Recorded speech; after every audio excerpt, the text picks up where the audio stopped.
Welcome into the College Chaos Podcast. I'm Garrett Ross alongside my man Jack Mackenzie. And people, week one has come. It has gone. It has delivered. It has brought us epic failures. It has brought upsets. It's brought star players. It was absolutely everything you could have asked for and more, unless you were an LSU fan. Or a Baylor fan. Or a Baylor fan. It's brought depression. It's brought depression for some of us. It's been a interesting week, man, but I am so glad college football is back. I mean, week 0 is what it is. It's a nice little primer, but hell yeah. We knew coming into it, week 1 was going to be so much, just so exciting. And the crazy thing, Jack, was last week when we were doing our picks, we were talking about week 1, and we're looking at this slate. I think most of us were cool with it, but we were kind of looking ahead. Yeah. Man, what's week 2 going to bring? What's week 2 going to bring? It felt like it was a weak slate, honestly. It did. And boy, did it punched Holy above crap. its weight. It Colorado, Prime, they shocked the world. Yeah. You're looking ahead at week 2 matchup. I know for me personally, I was looking ahead at Baylor and Utah was supposed to be a premier game, right? Like this is one where it's a future Big 12 rivalry, or not rivalry, but it's a future Big 12 matchup. And I thought it was going to be crucial for the current Big 12 teams to handle their business. That has lost all of its luster after I'm wondering if it's about to be an execution. It is going to be an execution. And Cam Rising needs to be just posted up on the sideline watching like, bruh, hey, y'all got this. Y'all don't even need me. If he plays in this game, I'd be surprised. There's no way in hell he plays this game, dude. Like, why? Why would you even waste your time putting him out there? Like, it's going to be a bloodbath. It's working back in against an easy opponent. Let's get the reps in. That's a good point. Yeah, play him in the first half. Just get the first half. Just treat it like a preseason NFL game. Like, I'm not even necessarily joking when I say that. Just like... No, it's a valid point, dude. That defensive line's not going to get pressure on him. We ain't got to worry about I'm that. not worried about him getting hit. He might not even sweat. It's going to be hot here. He'll sweat, but he's not going to sweat because of the team he's playing. No, but so thanks to Baylor's debacle, that game has lost its juice. Oh, Oregon, Texas Tech. That's going to be a hell of a game, right? So Oregon hung, 80? Dog, it was like 81 on Portland State. Obviously, Tech is better than Portland State. But what happened out in Laramie? They got checked by a quarterback who probably rides bulls for fun. Like he was just we're gonna get into that. That kid right there, like you see people that are like gamers, right? Like they just have that edge to them. That dude, I don't care. Like I want him on my team just for the juice, the energy. I don't care if he's a backup, bro. Like you inspire people. The shots he was taking, but. First game of the day. Let's start off with the Big 12 and how it just kind of unraveled. So if there's like one through line, I feel it's the team that came in with the energy, the team that wanted to be there more. Absolutely. The team that was ready to just go. So they won. Yeah, so Colorado heads into TCU, and all week long, right? Like if you're from TCU, the whole TCU perspective, you were sick of hearing about Deion Sanders. You were sick of hearing about flipping the roster and all these transfers and coming in and we just played in the Natty and we're getting disrespected. It's our home field. Son, you got checked quick by Deion and the Buffaloes. 510 yards from Shedeur Sanders. So that's one thing I want to start with. Like I was wrong on Shedeur, like hands down. I was wrong on Shedeur Sanders. But I'm pumping my brakes a little bit. I'm not going to get over my skis. I'm pumping the brakes. I don't know if I even put like a real opinion out there on Shedeur, but on that day, I didn't expect him to be this good. Exactly. But I think I have to take it with a grain of salt because I really think we're seeing just where TCU is defensively under Sonny Dykes versus Gary Patterson. I think we had the last bastion of the Gary Patterson TCU guys that carried that defense last year. They're all gone now. And we're seeing, this is a Dykes defense. That is a really good point. That is something I didn't even think about. The holdover from the Patterson guys, that mindset, that mentality. Yeah, that's going to be something to keep an eye on. I was really shocked with how, they were just not mentally tough. Like, and when you think, and everything we've heard, and even in Waco, people can look back and they know a Kaz Kazadi team is supposed to be tough. They're supposed to be Gary Patterson called him out, not directly, but he said, like they were the more physical team. We were not ready for this moment. Like that's going to be something to keep an eye on. I think when you look at their offense, and I know it's going to be a learning curve per se, but you're supposed to be able to pick this offense up pretty quick. I think it's safe to say they took a step back in offensive coordinator caliber. Yeah. And Kendall Briles damn sure ain't on the level as Garrett Riley. Here's the thing. I was talking with Colt over at the tailgate before the Baylor-Texas State game. Colt Barber, editor-in-chief of SIGM365.com. Yeah. He's very familiar with the Briles offense. Very. And so trust me when I say this, don't think of it as a Baylor homer take. Kendall Briles, he said, gets too pass happy. But you can see it. They abandoned the run. Art and a lot of other guys in the Art Briles tree school, all of that, they are spread to run guys. Yeah. GJ Kinney is a spread to run guy. Apparently Kendall just likes to pass the ball. Like, you get into a shootout, you play a team where it's going to be high scoring because you don't have the defense. Correct. Kendall's tendency is to overpass. Whereas what's great about what that scheme can do when you spread to run is you're supposed to have these big, strong maulers up front and a big, strong running back to just punish them inside. And you're playing, hopefully, against light boxes where you have at least numerical evenness, if not advantage, and you punish them inside, and then you take shots over the top.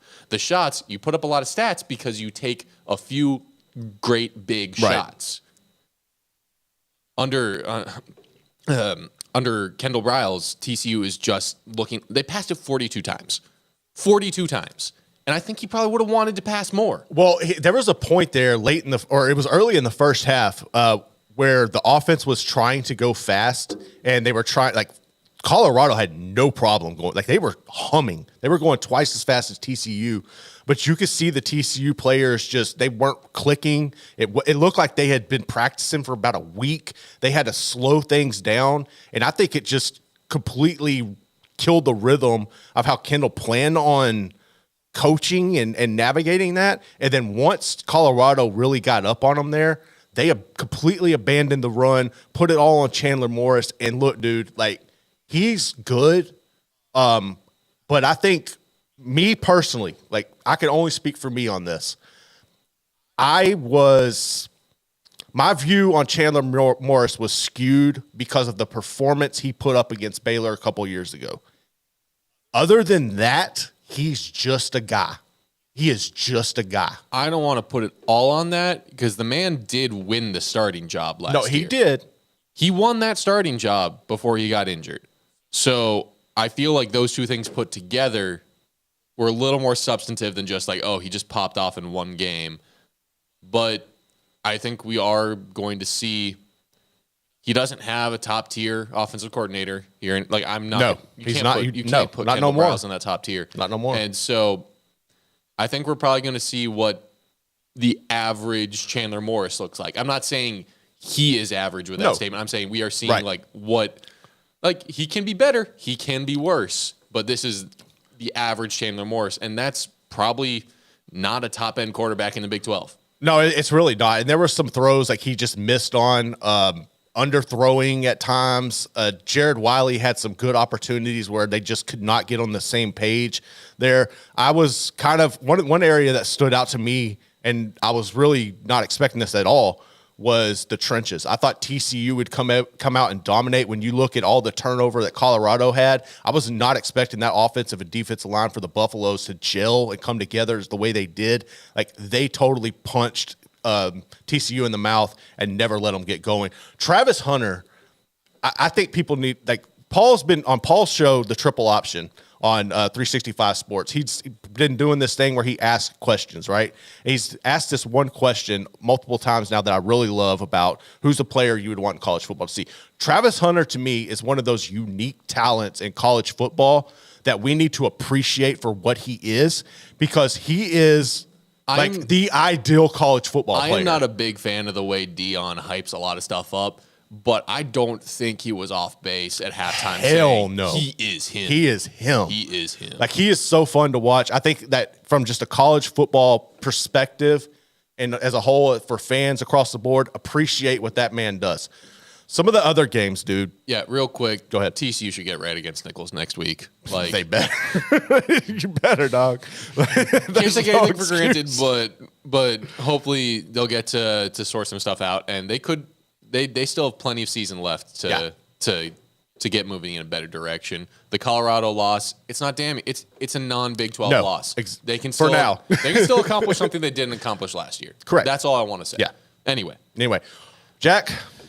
time to get depressed. On to Baylor. Do you want me to just go? Just go. You're the Baylor. You're a Baylor grad. Get it off your chest. And I get was this on off the your sideline. chest. And you're on the sideline. Get this off your chest. Okay, let's start with the Vegas line. The Vegas line was 4 touchdowns. Yes. So no one expected this. No. No one expected Baylor to get just manhandled by Texas State. And let's be clear. They were manhandled. They were physically dominated. The superior talented team got dominated in the trenches on both sides of the ball.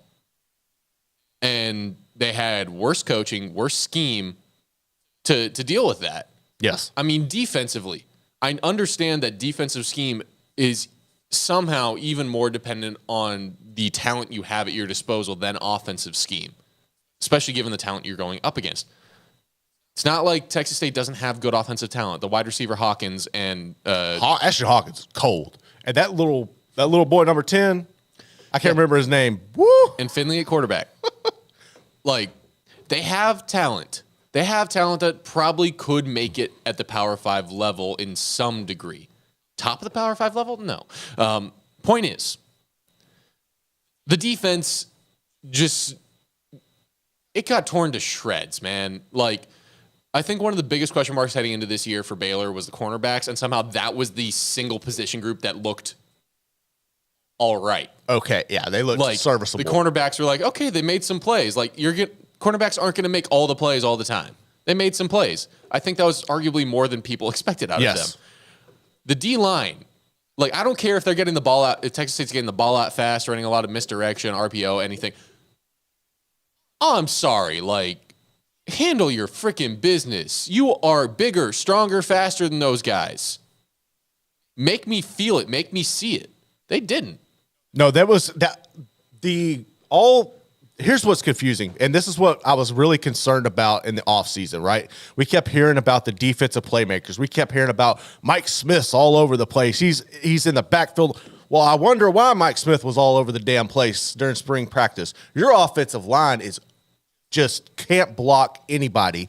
Blake Shapen had people, if you want to come at Blake Shapen. I haven't even gotten to the offense yet, Garrett. I know, but Jesus Christ. All right, go for it. Because on offense, I don't want to hear crap about Blake Shapen. No. The man was a warrior out there playing one of his best games in a Baylor uniform on a bum MCL. Yes. Because he got injured playing behind that offensive line. Dude, I was so nervous. When Blake went down, my immediate thought was, oh, crap. And you hear, from the TV, because I had to watch it in here. Me and Paul were watching and getting ready for the post-game show, and you could hear we want Sawyer chance and all that. And my thought was, dude, do y'all not realize the state of your offensive line right now? And if you put that young man back there, you're probably going to be riding with R.J. Martinez at the end because... No, that was the dumbest thing. I swear, it was like the third or fourth drive, I think. Yes. And I was hearing, we want Sawyer chance. I'm like, what has Shapen done in this game to make you want Charlie him? Brewer all over again. They're doing him the same way. It's like, I know you're drunk students in the stands who probably don't know all that much about football, but shoot, man, how is it not obvious that this is on the offensive line?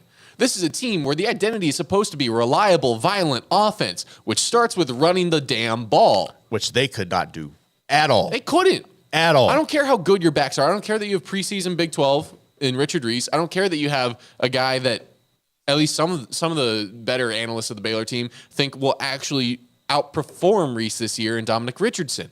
I think the talent might be there. Yeah, but you got to have them holes. Neither of them are going to perform well behind this offensive line. Okay, what is like these guys are more athletic than the line that graduated before them.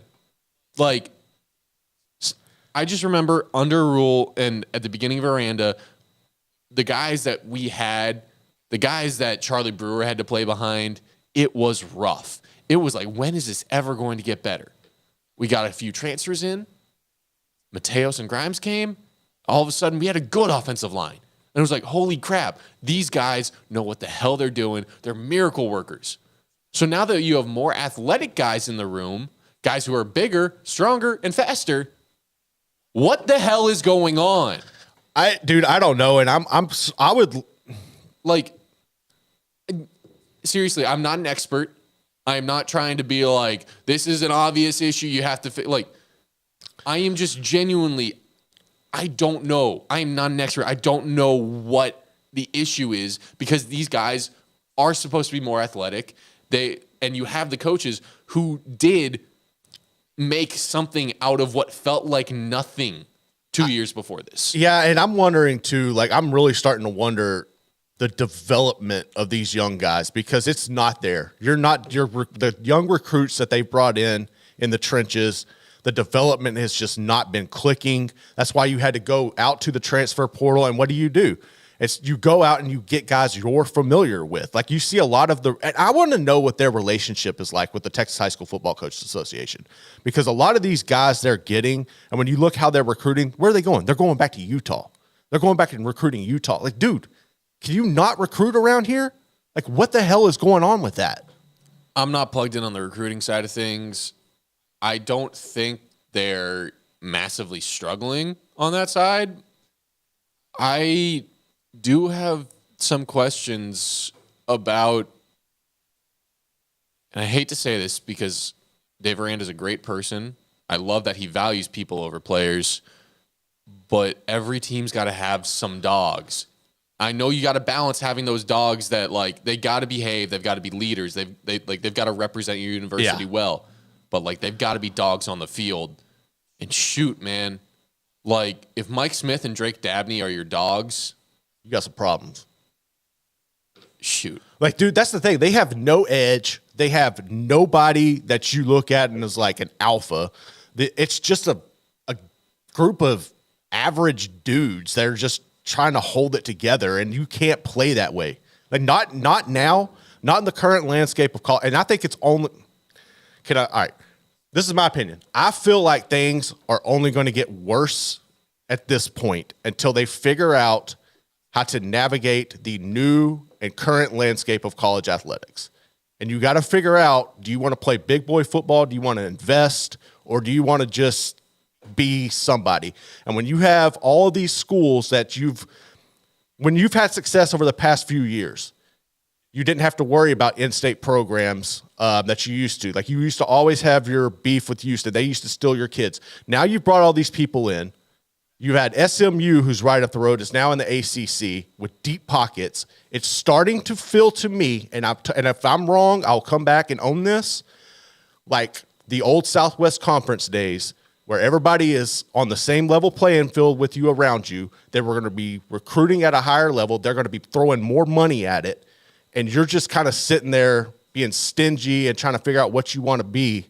And you're going to get left behind once again. Yeah. I see it. I hear it. I'm nervous about it. And if I'm wrong, I will own that. I swear. The way you worded it this time, because we talked about this pre-show, the way you worded it this time makes me see it as more pinpoint stingy with NIL. Right. Stingy with NIL is what scares me. Yes. Because I don't think Baylor's stingy about facilities. I don't think Baylor's stingy now, like they have been. No. They are catching up on facilities. They don't seem to be stingy with coaching contracts either right now. Mm-hmm. So, like, yeah, if they fall behind because of NIL, they fall behind because of NIL. Like that is the place where the stinginess scares me. We do have to get moving on to one other game. I will just say one last thing. I think Aranda's seat is heating up. But you know what else was hot coming into the year? Joey McGuire and that juice in Lubbock. Different kind of hot because people were loving him up on the offseason. I was. This dude had him in the Big 12 championship. That ain't happening. No. That ain't happening. Tyler Shook, Jack. Before the season, we've had plenty of conversations about the young man, Tyler Shook. Okay? And I was high on him. I thought he would be one of the better quarterbacks in the Big 12. You look at his stat line, he put up some good numbers. 31, 47, 338, 3 touchdowns, a pick. He's just the guy. He's bland, man. Yeah, He's not a high caliber quarterback. I think when you're probably banking on your future there, when you have it's a wait and see game. I was wrong on Tyler Shook. I feel like I was wrong on Texas Tech, and I feel like Did they buy their own hype? I think they bought their own hype. I think they were in over their skis. I think they were looking past Wyoming, focusing on Oregon, and they got slapped. Yeah, they got slapped. There's no two ways about it. They got slapped by the Wyoming QBs. Big ass. Andrew Peasley is a dog, dude. Like, all right. So I got home from the post game. I know we are quick, but I got home from the post game. It was about 11. I'm sitting on the porch chilling, and I get up on Twitter, and I'm like, oh crap, it's on in Wyoming. So I run in the house, and when I turn the TV on, Peasley gets destroyed by Texas Tech, and he's just laid out on the turf. And I'm like, damn, man, that didn't look good. And he's just laying there. Then he gets up because it's his shoulder. He starts getting the crowd into it. They come down, goes into overtime. Tech takes the lead. You talk about a quarterback staying in the pocket, knowing you're about to get destroyed. I can't remember who it was. It was number 1, I believe, the Tech linebacker, just honed in on him like a howitzer, blew him up. He stayed in, made the throw, game winning. That was so damn impressive. Hats off to Wyoming. Texas Tech, you better get it together. Man, you love that Wyoming QB so much. You didn't even give me time to sit here and take the one win I got this weekend, which was being right about Shook. Take your Shook. I'm sorry. Yeah, come on. I'm sorry. Get your flowers. Get your flowers. Did I not say that the fact that they were going with Shook made me feel not only bad about Texas Tech, but bad about Baron Morton? Yeah. Their whole QB room, the fact they went with Shook, I was just like, no, this isn't a good sign. I wish I had thought of the phrase "just a guy," Jag, because that's what he is. That's what I knew he was. He still has opportunity. I don't want to be that guy who's putting nails in coffins and being this is all you're ever going to be. He's got opportunities this year to go out and show, even against his former school, that he's more than just a guy. You better, because Bo Nix is coming with it. Yeah, no, that's the thing. It ain't happening for Tech against Oregon. They're starting 0-2. It was a terrible week for the Big 12 programs in the state of Texas. Absolutely. Other than Houston. Hats off to Houston. Not even. No, look, that was a damn good game, though. It's a damn good game against a well-coached team, against probably the next coach of, dare I say it, A&M or Baylor. I don't think Sark's losing his job this year.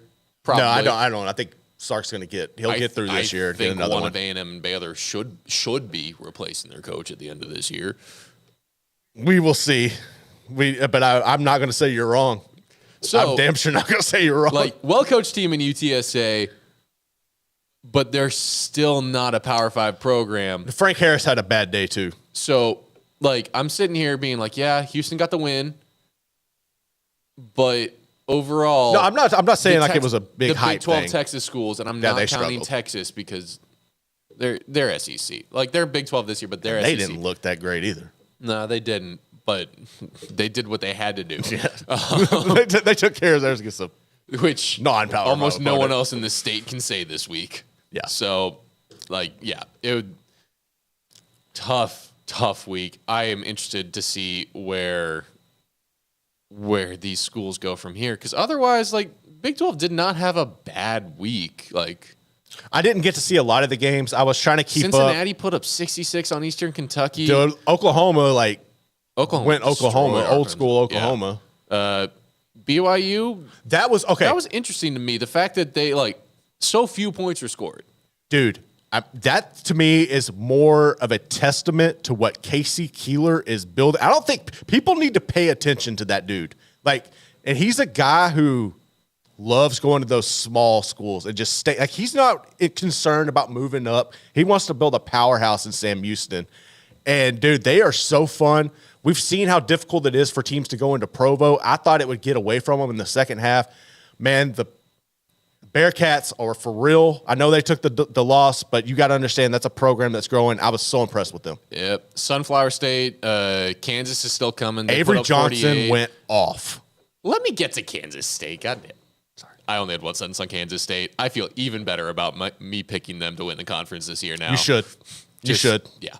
I know it was SEMO. They didn't play anyone. I don't care. They did what they had to do, but I just after the week the Big 12 had, I'm like, yeah, no, that makes me feel better. That makes me feel better. Okay.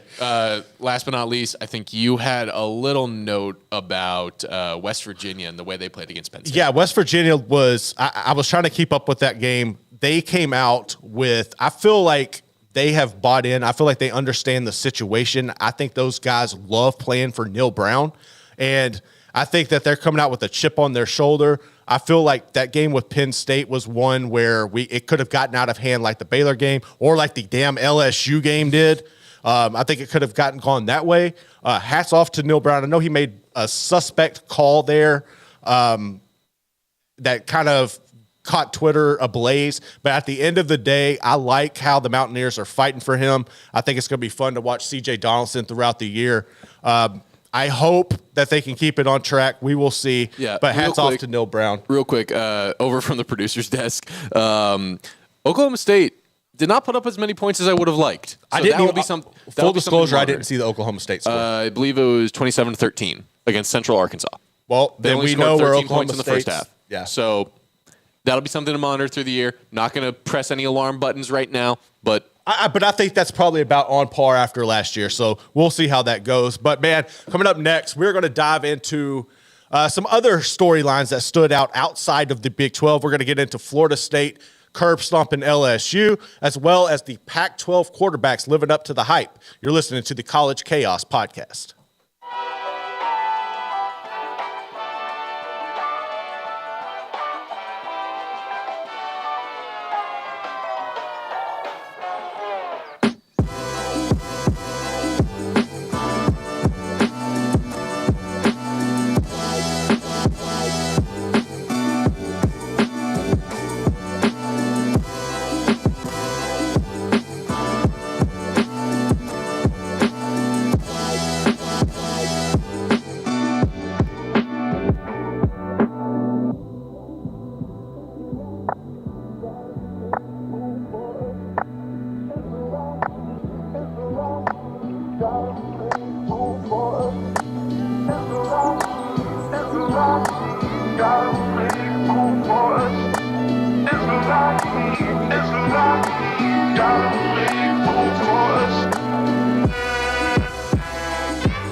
Welcome back into the College Chaos Podcast. Garrett Ross, Jack Mackenzie here with you, and we are going to get into what unfolded in Orlando last night. which from my perspective was atrocious. Paul Catalina rejoiced, rightfully so. Hats off to my man. Congrats that his beloved Seminoles took advantage of mediocrity in the second half by LSU. Lackluster offensive line. Mismanaging my man Harold Perkins. And Brian Kelly showing us good old-fashioned Brian Kelly coaching that I was nervous about in the first place, bringing him to the Bayou. So you love Brian Kelly. Let me tell you about Brian Kelly. Since Brian Kelly has come on down to LSU, we've had the fake accent caught the attention. We've had hilarious. The awkward photo shoot with the recruit who flipped to Alabama that Reddit college football put on Twitter last night with a big L in tiger heads. We've had... God, I forgot how great Brian Kelly has been for content. I have not. We have had, in the last 10 games, according to Bruce Feldman, LSU has lost 3 times, by at least 20 points, and a 4th time to a disastrous, abysmal Texas A&M team by 15 freaking points last year when you had no business losing to them. All season long, you've been gassing up your team. You even went out on Twitter saying we will beat Florida State. Brian Kelly, you did not beat Florida State. You have Harold Perkins, who is arguably one of the best defensive players we've seen in quite some time. To me, he reminds me of the second coming of Micah Parsons. When you cut the man loose, you just let him play football. He makes plays. What did you do? You said, you know what? We're not going to do that.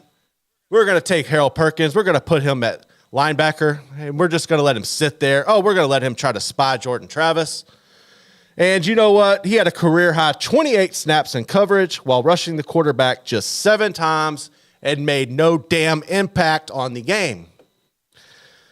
Brian Kelly cut Harold Perkins loose because there are a lot of college football coaches, whether people want to acknowledge this, accept it or not, it's the landscape we're in, that are watching that game saying, you know what, if I had a Harold Perkins on my team that I could just cut loose, we might win a natty.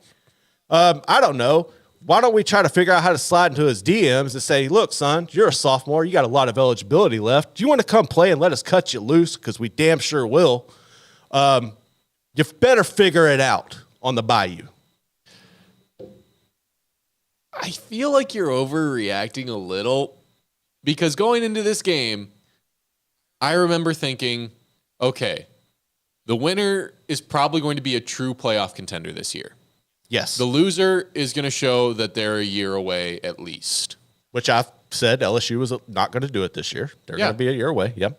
Now, there was a possibility both, like they played an even game. Absolutely. And you probably come away being like, they're probably neither of them are making the playoff this year. That's fair. Because I don't think anyone would go into that game and think, hey, it's really close. They're both going to make the playoff. Yeah, no, that wasn't going to happen. Knowing both teams, I think that the outcomes were either LSU wins and you think they're playoff bound. They might be playoff bound. Correct. Like an actual real contender. Same for Florida State since they won. Yes. And then the middle ground being they're both not contenders. Correct. So LSU's not a contender this year. LSU is not a contender. They got outclassed. They got outclassed more than I thought they would. I just don't think that means they're worse than a top 15 team. No, that's not what I'm saying. Come next year, that's playoff territory. Yes, it is. That's a very good point, and I think you will see them in the playoff next year. If they don't make the playoff next year, that's gonna be a big problem. Yeah, I don't even want to think about that. That makes my soul nauseous. But I know that's moving the goalposts a little because next year the goalposts are literally moving. Right. But it's not my team, so I can sit here and not be emotional about it. Like, they're not going to be a bad team. They're going to have issues.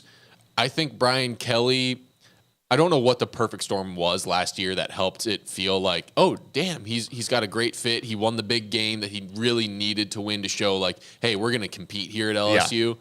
But, maybe he's having to deal a little more with getting to grips of like, this is what this program truly is. This is where we're at. This is how we have to play. Because I think, and as much as this might sound weird, you can't play the same way everywhere. Nick Saban can't go and do the same exact thing he did at Bama elsewhere. He didn't do the exact same thing at Bama that he did at LSU. Like, I'm going straight to the top, straight to the GOAT. Like, you know what I'm saying? Every place is different, so you have to tweak little things, and maybe that's what Brian Kelly's having to deal with here is like last year the team just fit him a little better, and so even though it's more his team this year, it's not necessarily fitting what he wants to do. No, that's fair, and I also think that this was a mismatch nightmare for LSU, and I think Florida State is going to be a mismatch nightmare for 95% of the teams they play. Okay, Keon Coleman is a freak of nature. LSU had no answer for him. LSU's secondary outside of Major Burns was getting absolutely torched. Okay, Johnny Wilson, did his thing. 7 receptions, 104 yards. Jaheim Bell is a dude. Remember when we did our drafted teams like back in the summer? Yeah, I got Jaheim Bell. Yeah. Well played. I was loving well that. played, bro. We need to revisit that because I bet you smoked me on that.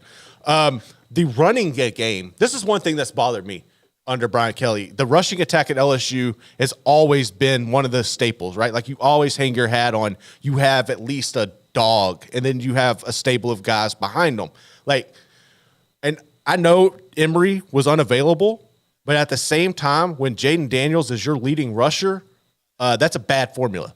And look, I know a lot of it was the RPO offense that they were running, and he was making some really excellent decisions at the same time. But I feel like you've got to take some pressure off of him, man, because teams are going to figure that Florida State figured it out. There did come the point when Florida State pulled away in the second half where you couldn't sit there and run the ball. No. But in the first half, it was close. And they should have been able to have more balance on offense. You're absolutely right. Yeah, and the drops. And if you can't have that balance on offense, that's a bigger issue. Well, I think that's part of it, right? Like they were trying to have that balance, but you freaking hit Lacey wide open and it goes off his hands. And he's just looking like, what happened? There were so many freaking drops. I think Florida State did a tremendous job of figuring out that, okay, LSU was trying, like if you look at the end of that the first half, LSU was doing nothing but blitzing nonstop. And Florida State said, okay, bet. We're going to put 2 backs in here. Good luck with that. And LSU had no answer, okay? And I absolutely loved the fact that Mike Norvell at the end did not take his foot off the gas. I respect that so much. That last touchdown probably made a lot of LSU people infuriated. I respected that so much because if the tables were turned, and you know how this is, 4-team playoff, big wins, more score margin, I love that they took advantage of LSU and made a statement there. That's a very, very good point about the playoff, very good point about the margin, absolutely the vibes and the visibility of it all. Yes. That's a great point. I'm very happy with that from a neutral's perspective of I know more of what happened I know more of the way the game went from the score line. Right. Because of it. It's not some, garbage touchdown, I have to look a bit deeper. Yeah, Obviously, correct. I watched the game. I already knew. Yeah. But this helps there be no casual mistakes. The further we get from the game, the score line's going to remind you Florida State dominated. You know what it was? It was almost, and it wasn't on the same scale as this, but it was almost like last year when Georgia just took it to Oregon, just left no doubt that we were so far superior. It wasn't on that level, but it was that same kind of mindset. I don't think from we the coaching knew that staff. Oregon was going to be able to rebound from that the way they did. They were a solid team last year. They were really good. So and it happened so early in the year. It was like, oh, maybe Oregon's just really not good. Exactly. But it turns out, no, they were pretty good. Last thing I will say is that I feel even better about thinking Florida State's a contender now because the pass rush. They got dude after dude. They are loaded. It's just one of those things, man. I feel like every championship team just has multiple guys who are going to get after the quarterback. every level of football, you have to have that. Yep. And Florida State has that in spades. And they have an That's the last thing I'll edge. say about this game. Yeah. Because we do have to move on to some other takeaways from the weekend. Your number one thing outside of this game was The Pac-12 quarterbacks lived up to the hype. They are real. They were cooking, and throw, for now, Shedeur Sanders into that mix, whereas I didn't think he would be on the same level. I didn't think he would compete the way they did. I thought it was going to be a learning curve for him. They've done an excellent job with his progression. I've watched him literally since high school. Like the progression is so impressive. Some of this stuff? Yes. Caleb Williams, 319, 5 touchdowns. Michael Penix Jr. And that was the worst. That was one of the worst performances. 450, 5 touchdowns. Bo Nix, 287, 3 touchdowns. I'm sure he got benched early. Not bench, but like you can take the rest of the night off. Yeah. Because they put up 81 on Portland State. Shedeur Sanders, 510 and 4 touchdowns. 451 and 3 touchdowns from Cam Ward at Washington State. Yeah. Dude, holy hell! And DJU out at Oregon State, 239 and 3 touchdowns, and we'll get a little more into that. Yeah. So okay, this is from SportingNews.com right now. Looking at the 4 quarterbacks: Shedeur Sanders, Michael Penix, Caleb Williams, and Bo Nix. Just those 4 alone combined for 78.2% completion ratio, threw for 1,519 yards. 17 touchdowns, zero interceptions. The dudes were freaking cooking. It's ridiculous. Absolutely. We saw some of this coming. We didn't see all of it coming. No. I don't think either of us expected Shedeur to pop off the way he did. But like we had talked before the season, a lot of people had talked before the season about how the Pac-12 was loaded at quarterback. And I'm looking at like who they're playing. It doesn't necessarily stand out as like, oh, these are good defenses, but great. Yeah. Like this is what they're supposed to do. You've got multiple guys here who are supposed to be Heisman finalists, at least 3. And they lived up to the bill. At least 3 guys who are supposed to be Heisman finalists, and they throttled the competition. It wasn't even close, dude. It's like low key. This might be weird, but this is giving me like late 2000s Big 12 vibes of like the offenses just won't be stopped. Yeah, no, there's no way. That's the thing. It doesn't matter. It's going to I'm so intrigued by watching these dudes. We are going to see some absurd numbers out there because we know like their defenses aren't near as good, but at the same time, like it's going to be fun to see is once everything settles out, can you outscore the other teams from the conference that you're going to be matched with? That's ultimately what it's going to come down to, right? Like, because your defenses aren't going to stop nobody. Nope. They're not going to be able to outscore them. No. They won't. Like, just no.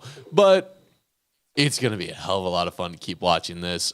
Specifically, DJU, though, he's probably the one I want to pick on. I did get to watch his game live. I got Fubo.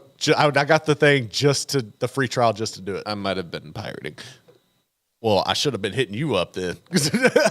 By pirating, I mean sailing the high seas and waving a sword around, not anything else. I don't know what you're talking about. Point is, DJU, he was exactly what I thought he would be. Good-looking quarterback in a more run-heavy offense against a middling opponent.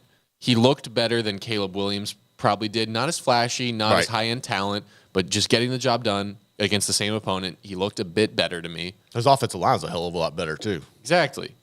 Kept it clean, made the right decisions, didn't do anything spectacular, didn't make any real mistakes. Like, he is not going to be a Heisman finalist. No. But he is a good upgrade on what they had at Oregon State that makes me think Oregon State can be a true contender in this conference.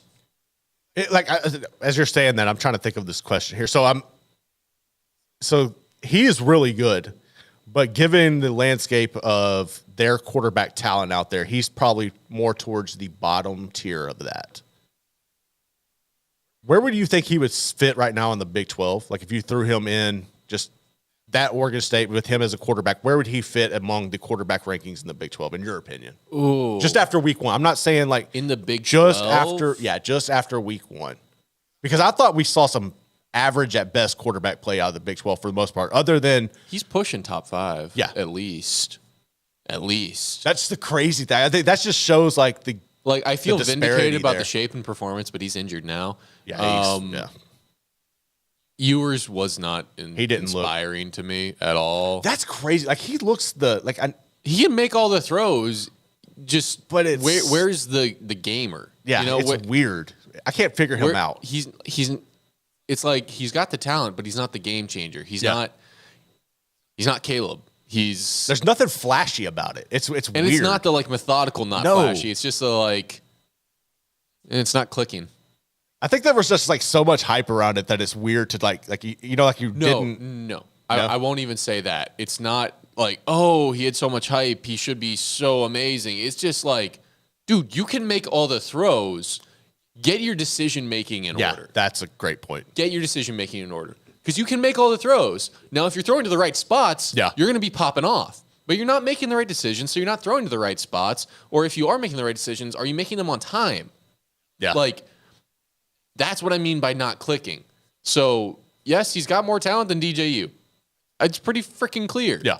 But, the intangible stuff, the decision making. Gabriel's going up my list. Obviously, Will Howard's up there. Jalen Daniels is up there. So... And Jalen didn't play this week. I think Jalen was out, too. So, I mean, cool. I'm still putting him I know, up. he should be. I'm just saying he didn't play this week. I'm probably saying 4 at the highest. Yeah. Wouldn't put him lower than 6, I think. That's fair. That's about where I would have him. 4 to 6 is where I'd probably have DJU if he were in the Big 12 with the team he's got around him. That's what I was thinking about with that. Just kind of looking at that weird scenario. We are slowly closing in on 11 o'clock. It's 10:47 here. So, we last week, Jack, we made our picks the first time. And as we do our picks are going to be mainly Big 12 focused. As the season progresses, we will see from there. We had some zingers, we had some that were not so hot, and we had some that kind of questionable. And we're going to eat a little bit of crow. That's coming up next here on the College Chaos Podcast.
Welcome back into the College Chaos Podcast. Garrett Ross, Jack Mackenzie here with y'all. And final segment of the day, we are going to look back on our Week 1 picks, looking at the Big 12 teams.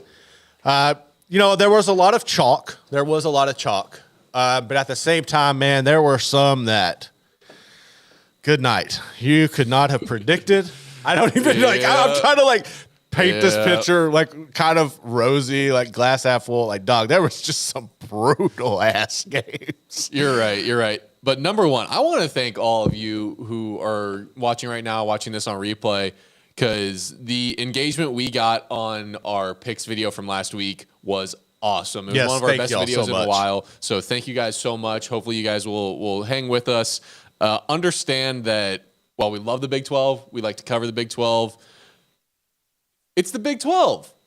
Chaos happens. It does happen. So we'll get to know these teams better with you through the year. We'll try and break it down for you.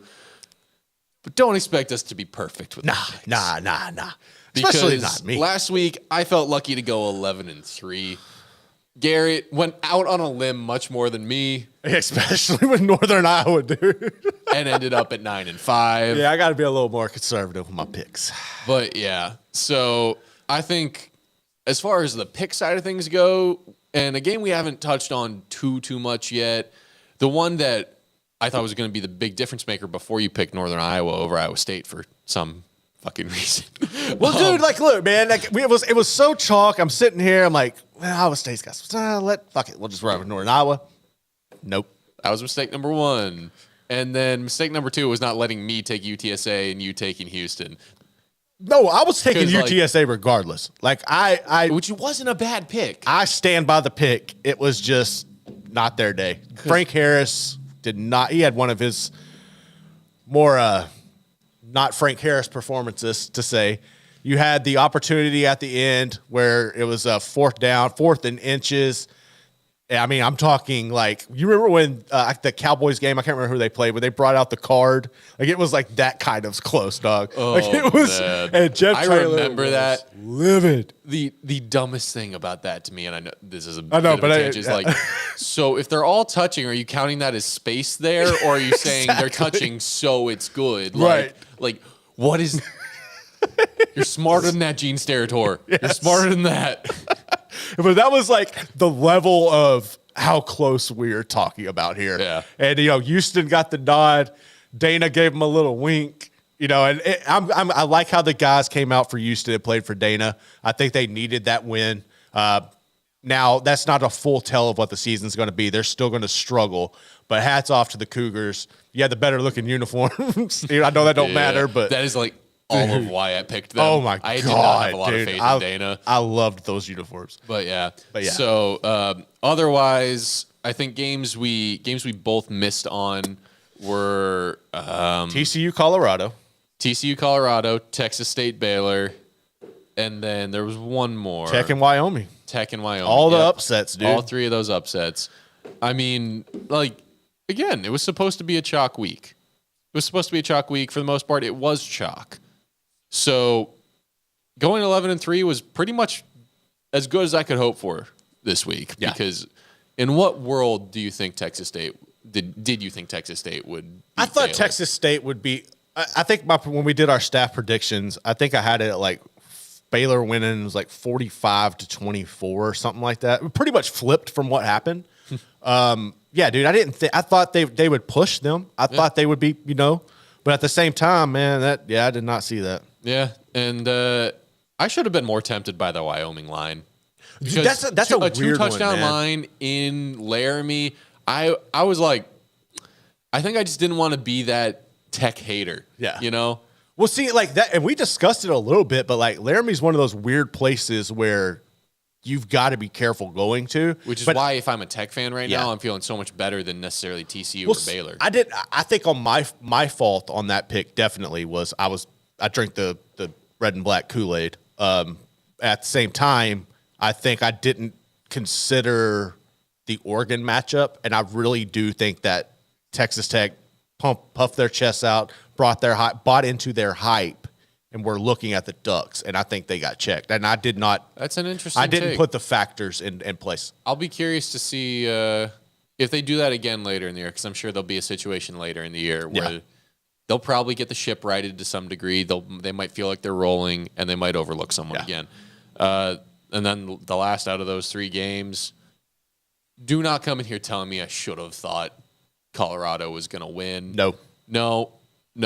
Like, I respect it. I respect that like they are so much better than I thought they were. They are TCU was fun worse as hell than to I thought watch. they were. Yeah. They are fun as hell. They've got some dudes, but don't tell me I should have seen that coming. No, anybody saying that, I mean, I'm not, hey, if you had it, whatever. But I think for the vast majority, you saw a lot of bandwagon people jumping behind Ralphie. Mm-hmm. You saw a lot of that on Saturday. So looking ahead to next week, I'm trying to think of like what are going to be the toughest games to pick. Well, my picks have definitely, but my vision of how I was going to pick next week has changed dramatically.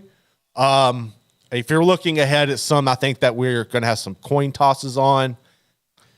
Illinois, Kansas, that's going to be an interesting one. Yeah. Kansas has a 3.5 point line right now. That's like, Brett Bielema, I can't really, he's hit or miss with me. As a coach, I'm not really going to buy into the Illini there. Yeah, I'm probably going to end up with Kansas on that one. You guys will see our picks, our full picks on Thursday. But yeah, my mind has shifted on a few of these. The good old battle for Iowa. I don't know what the actual name is. I feel so bad about that. I should know. I love rivalries. But Iowa and Iowa State, as much as I think Brian Ferentz is like the worst offensive coordinator in college football, McNamara lit it up by Iowa standards. I do not think that Iowa State wins this game 2 years in a row. So yeah, we'll see. that's where I'm at on that. Otherwise, interesting matchup, SMU at Oklahoma. That one's got a new level of juice to it with the ACC factor. There's going to be a lot of I think that's going to be one where from a recruiting standpoint, that just shifted a little bit because SMU is going to try to use their revenue. They're going to try to use their leverage in the ACC to lock down Dallas, and Oklahoma gets a ton of talent out of Dallas. Now, look, I know I think they're a few years away from doing that. No, I'm just saying, like I'm projecting. But that's going to be – it just took a different turn. I'm not saying SMU's magically going to pop up overnight. If ever loses Dallas to SMU. I'm not saying they're going to lose Dallas, but I'm saying it's added a level. It's now made things – yes, it makes things more different, intriguing. It's more fun. Exactly. Otherwise, 3 more matchups I'm looking at real quick, rapid fire. Cincy Pitt, Texas Bama, and Oklahoma State, Arizona State. Yes. Those are all looking very interesting to me right now, though I do think Texas is about to get its head knocked in. Yeah, we're going to have fun with these picks, Like, dude. I'm getting really excited looking at these. I have a bad vibe about Texas, even though they played them tough last year. And yeah, dude, I don't know. I've got a bad vibe about them now. Even though heading into the year, I had a much better vibe about Texas. I don't know what exactly has changed. Maybe it's just because my friends who are Texas fans were being so negative about their performance against Rice. It was bad, man. That's not coming from me. That's coming. No, that's it the was. vibes I'm getting from my friends. It was very lackluster, and then I heard I can't remember. It was an analyst from California, from the USC guy. They were talking. He was like, "I'm not going to buy into Sark. We've been seeing this crap forever about he's you know what you're going to get like 7 or 8 wins, and he's not So we will see, man. It's going to have to unfold. I like what Sark's building there, but I'm kind of pumping the brakes against the master kind of thing. That's going to be fun. They were close last year at home. Yeah, I don't know if they can repeat that. Yeah, Oklahoma State, Arizona State is. That's one that's going to be highly intriguing to me. Yeah. Just because I think both teams are really wanting that win, like a Power 5 win against they feel like they're in different spots, but kind of in the same spot. I don't know if that makes sense. Right. Got to get out of here, but it's going to be very fun. intriguing. I love that it's a nightcap because I will be able to watch it. Yeah. No, that's the thing. It's going to be a lot of fun. I'm looking at this slate. I'm enjoying what we're going to have lined up for next week. Should be a fun slate of 14 to pick on Thursday. It should be a fun slate, but hey, week 1 is come and gone. Well, not yet. Tonight, you're going to have Duke and Clemson. That's going to be the nightcap. That's going to put the final touches on week 1. I think that's going to be a fun game as well. But until next week, this is Garrett Ross. He's Jack Mackenzie. You're listening to the College Chaos Podcast. We appreciate you.